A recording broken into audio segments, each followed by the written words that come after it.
How is a contract formed? How is a contract born? When a contract is formed, when a contract is born, binding effects between the two or more contractual parties is born. So, how is a contract formed or born in the first place? Most of you has already studied. There must be some sort of an offer. There must be an acceptance, right? And there are other things involved as well. If you do not know, I suggest you listen carefully and also read the part of the book that is relevant to us on this topic, okay, on contract, and is also in the previous lecture when I talk about why we have a contract in the first place. Okay, this is what I'm talking here is on page 27 and 28 of the book. 27 and 28 of the book. Right? Pages 27 and 28. Alright. On page 27, it says that under formation of a contract, heading number 2, formation of a contract on page 27. It says that a contract needs to be formed on 3 things. Alright? A declaration of intention of offer, a declaration of intention of acceptance, and what is the third one?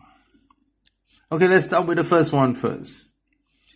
A declaration of intention of offer. Take note. Declaration of intention. Declaration of intention of offer. It didn't say. Take note carefully. It did not say that the offer must be in writing or speaking, must be signed by someone or not. It says this, declaration of intention. Declaration means showing your intention.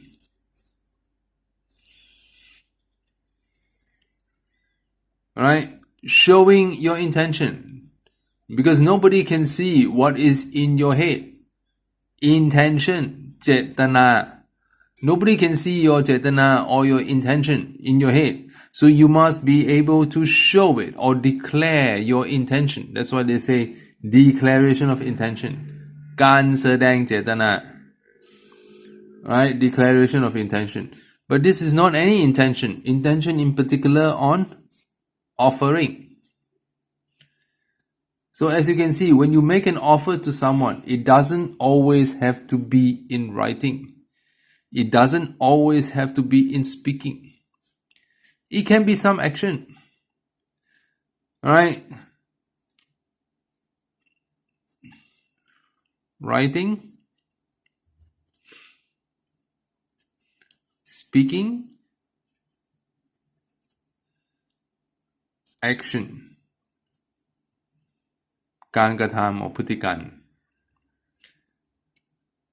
Declaration of intention can come from this tree to show your intention of offering.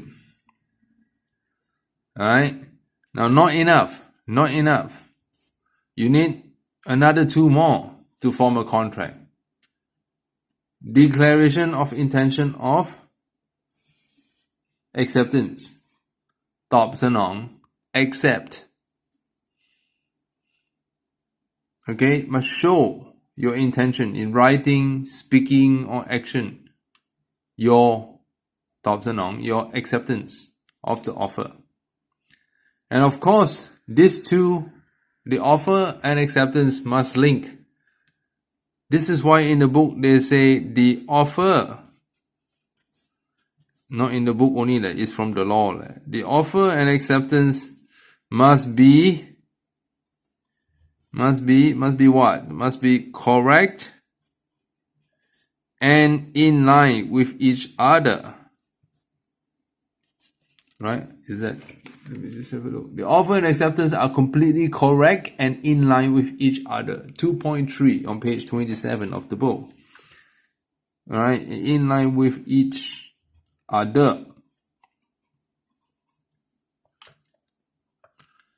What does this mean? It means that the offer and acceptance has to meet. Alright, this and this has to meet. Alright, the offer and acceptance are correct and in line with each other. So to give an example, let's say I offer to sell you my motorcycle at 200,000 baht. You say, hey, no, David, 200,000 baht is too expensive. Can you make it 160,000 baht? I say, okay, 160,000 baht then. I sell you 160,000 baht. The offer and the acceptance meet at 160,000 baht, not 200,000 baht. Alright, so offer, declaration of intention of offer, declaration of intention of acceptance. The offer and acceptance must be correct and in line with each other. In other words, the offer and acceptance has to meet. This tree,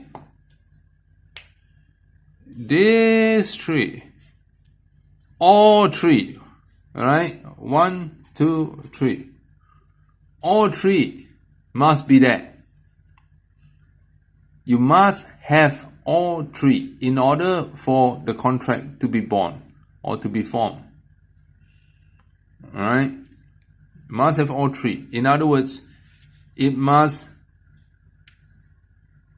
bingo. All three must be there. It must bingo in order for there to create a contract, to create binding effect between the contractual parties. Now, this is the case with Thai law. For the contract to be formed, any kind of contract. Take note, I haven't talked about the different kinds of contract yet. I'm just talking about basically contract, which means any kind of contract, any kind of sanya. Okay, I haven't gone through to the different kinds of contract yet. Sale contract, distribution contract. These are the different kinds of contract. Lease contract. These are the different kinds of contract.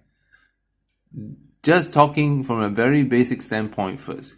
Contract itself, sanya. Alright, sanya เกิดอย่างไร How is a contract born?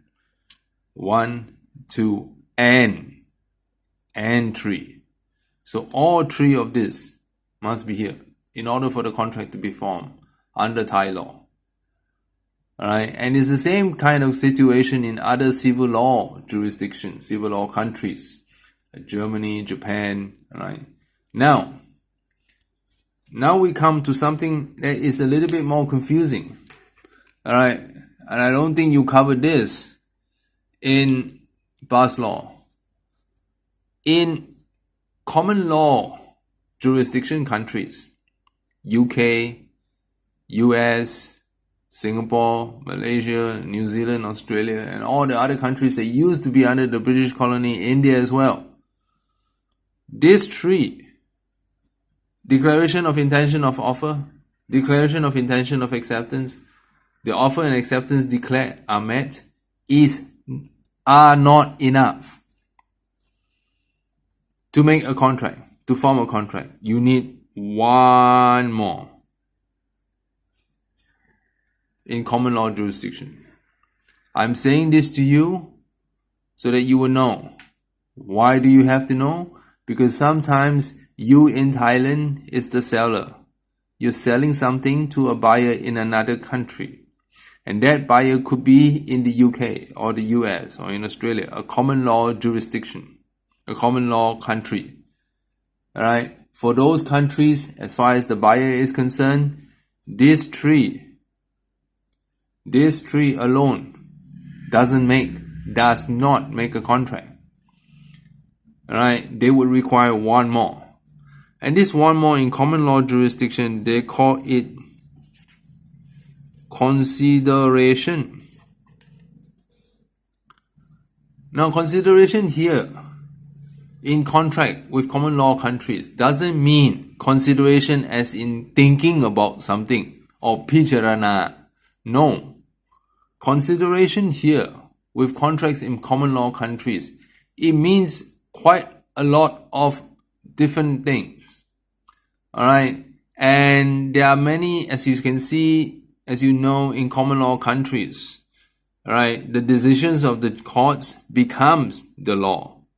This is why it's called common law. The decisions from the courts, from cases filed by people, common people, right, becomes the law. Now, there are many cases talking about what makes a consideration.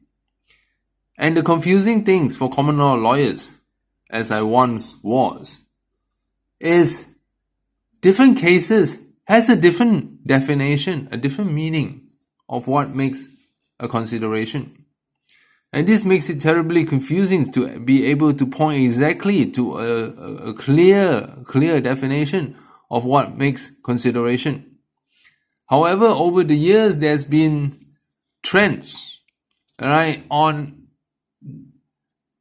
from different decisions, right? You could deduce a certain trend on what makes a consideration. I give you an example of one common trend. One common trend would be from common law cases, okay, from decisions from courts in the UK and different common law countries. One common trend is that one party to the contract, right, must show, or you can say in our word, declare, right, serious intention to enter into a contract. Right? Show serious intention. Show serious intention here could mean, for example, paying a deposit, or even paying the full purchase price before the things has arrived in the sales contract. Right? Or deliver the things. Even you have not received the purchase price if you are the seller. Okay, this could be showing serious intention. Alright, sometimes payment has already been made by the purchaser, even when the things hasn't arrived, when the things has just been put on the ship. Okay, this is already showing consideration by the purchaser. Alright, paying the money even when the things hasn't arrived. The things is just put onto the ship to be delivered or put onto the plane to be delivered. Alright, so take note, right? When you're entering into a contract with a party in a common law country, for them, 1, 2, 3 alone does not form a contract. You need one more.